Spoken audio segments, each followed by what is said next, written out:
thank you so much to Next Generation Politics for having me back 3 times. The thing I like most about this group... Third time's the charm. Yeah, that's right. Well, the thing I like most about this group is that all of you make me more optimistic when I leave than I was when I showed up. And that's important, because if you're addicted to Twitter like I am, and you get way too many emails from people in trouble on both sides of the political spectrum like I do for speaking their minds, then you can get depressed pretty quickly.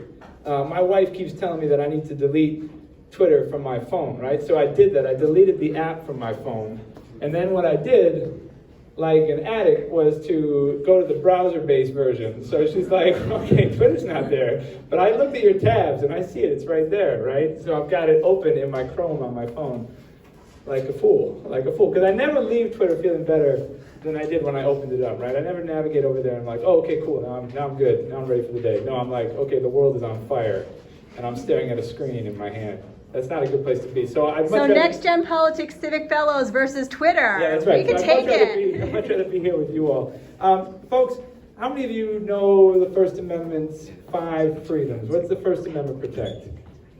All right, we got one. Nathan, yes, sir. Sure. Speech, Yep. assembly, Yep. Religion. You're gonna roll.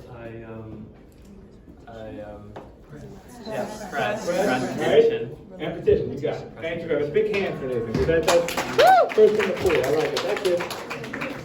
Flag burning. Let's see. Show of hands. Now, this is again for the people who might remember. Flag burning. Is flag burning protected? How many want to say no? Hands up for no. Who says you're going to get arrested if we go out there and burn a flag? All right. Who thinks it is protected? You have a right as an American here to burn that flag. Okay, it's you folks who know, maybe some of you have been here before, you do have the right to burn the flag in this country. If you read only one judicial opinion in your life, let it be Texas v. Johnson, where a very divided Supreme Court, grapples with what that means. Is the First Amendment so powerful, and is our belief in freedom of speech so fundamental that we will burn our national symbol that folks have died for, etc.? Or are some things beyond the pale, right? Are some things so important, so powerful, that we can't burn them?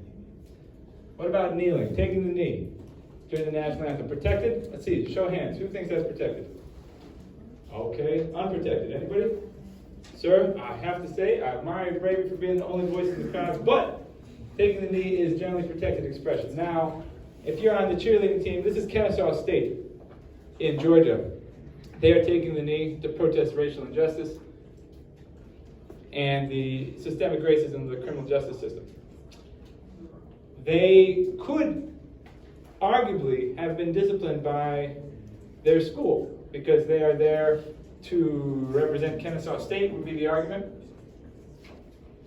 But the Lawyers Committee for Civil Rights wrote a letter and reminded Kennesaw State that in this country, we value freedom of expression more than some kind of coerced conformity, more than saying, all right, everybody hand over your heart, we're all going to do this at the same time. We value the individual right to debate and to think, and Kennesaw State happily dropped the punishment.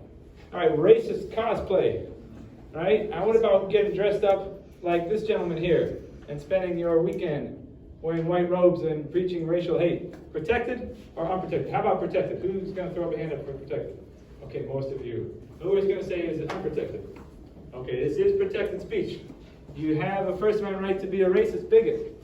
You have the First Amendment right to walk out here wearing whatever this thing means and do all this thing. But here's the thing, folks. Here's the good news, right? If you hate racism, like I hate racism, the good news here is that you also have the right to protest this person, right? And these police folks here, they're going to be here to keep the peace. That's the idea. That's how it works. Here's a more searing example of that, right? Throwing a Nazi salute. This gentleman is throwing a Nazi salute. Protected. This gentleman is throwing an American salute right back. Also protected. Also protected. Right here, if we could freeze this moment, because this feels like it's cracking to me. This feels like you can feel the tension here, and obviously, why not? I mean, yeah, there's a lot going on in this picture. But if you could freeze this moment right now the system is holding, okay? Right now, no punches have been thrown. Right now, you have somebody acting like a Nazi and somebody responding to somebody acting like a Nazi. Right now, we're generally, maybe hurt, maybe grievously offended, but no one has suffered physical harm. This is the system holding. Now, who knows what happens after this picture is taken, right? How about walking out for climate change, Climate Fridays? How many folks did that here? Good, engaged. These are the reasons why I leave here feeling good and optimistic. Was it fun? Did folks like it? Yeah. Did anybody get in trouble for it? No. You did? Juliana, can I ask you what happened? I just got, like, my school told me, I decided just, like, I left the building. Yeah. And they were like, that's technically skipping school. And I was like, Public or private? it's a public school. It's a public school? Yes, ma'am. He had to write a letter to our school saying why we walked out. Why you walked out? Yeah. Did you do it? Yeah. And no punishment after that? No. Did you feel like you should have had to write the letter? I mean, I guess, yeah, because a lot of people can just leave and then not even go to the, like, walk out, or they can just leave and not really care. And so it's important to check that, like, the people who are leaving do have a valid reason to leave. Safety issue. Okay. What's your name, Miss? Nikita? Makita. Thank you, Makita.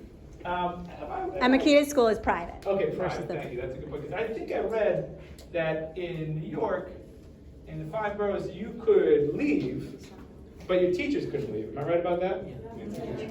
For the public For schools, the public chancellor, schools, right, yes. right. In public schools, teachers aren't allowed to share their Teachers aren't allowed to share their political views. All right. Well, so that's a big difference, folks. That's a big difference. If you had Pull it left, back together. hang on 1 second.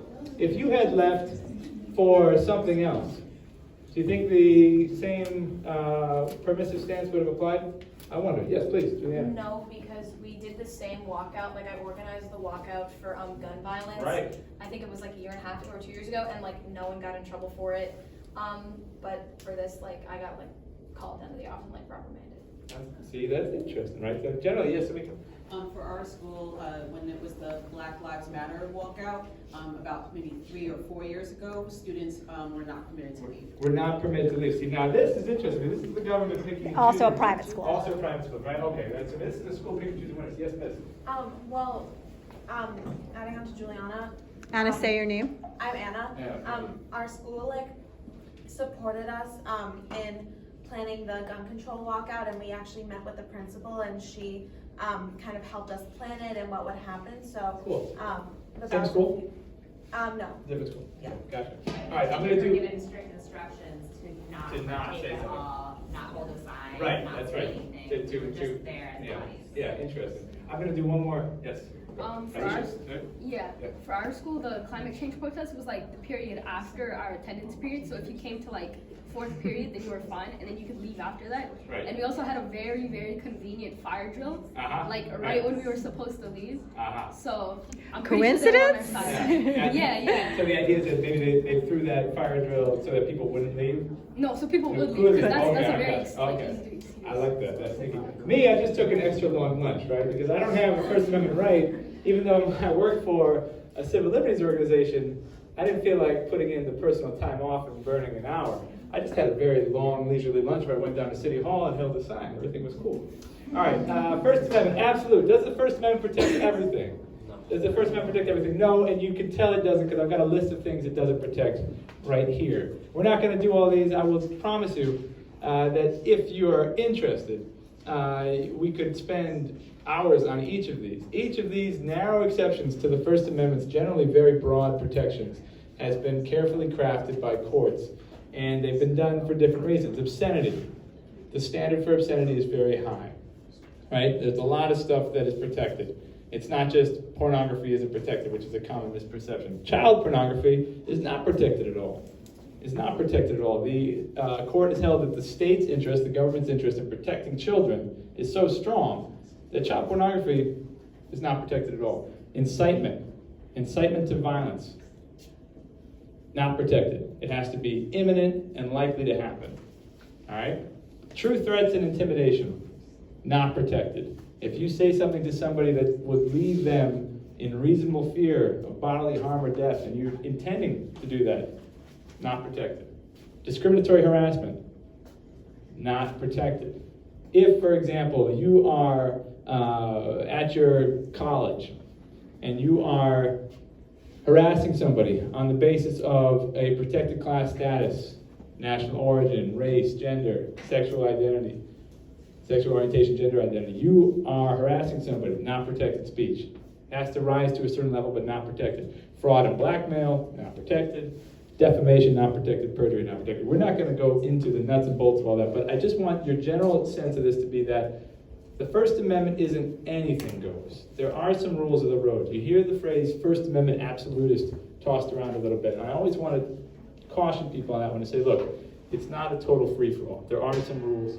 So why is free speech important? This is John Stuart Mill, looking very much like somebody from 1859. John Stuart Mill here. I won't read you the whole quote, but I like John Stuart Mill's point in his famous treatise on liberty about infallibility. The general idea is that none of us knows everything. That's why freedom of speech is important. None of us has all the answers. So if any one of us, or any group of one of us says, nope, this is it, we're freezing knowledge in time right here, there can be no further discussion, there can be no further debate, we are good on this one. If you do that, you've lost something. You've lost the ability to learn, you've lost the ability to refine your idea, even ideas that we do feel pretty damn good about, we do feel pretty final about. Like, for example, we saw the racist in the earlier slides, like racism. We think that people should generally be treated equally. Race should not be a basis for treating people differently. We all, long, historic, national, societal struggle, but we are generally of that point, not fully, but that is a generally held belief. But is the idea then to stop it because 50% plus one think that? Are we good on that? Can the government say no further debate? And Mill said the problem with that is that then people forget why they believe what they believe. Once the government puts its hand on the scale, then people start to question. They say, wait a second, what is that all about anyways? How come we can't talk about that? How come we can't talk about that? I have a 5-year-old and a 2-year-old. If you tell them that they can't talk about something, they'll have some questions about it, right? Hey, we're not going to talk about Christmas. When's Christmas, right? That's how it works. And that's a silly example, but you get the idea, right? When the government says some things are off limits, it gives it a cachet, an allure, right? What's behind the forbidden door? Better instead to debate the bigots and the racists out in public. You might change minds. You might remind people why racism is bad.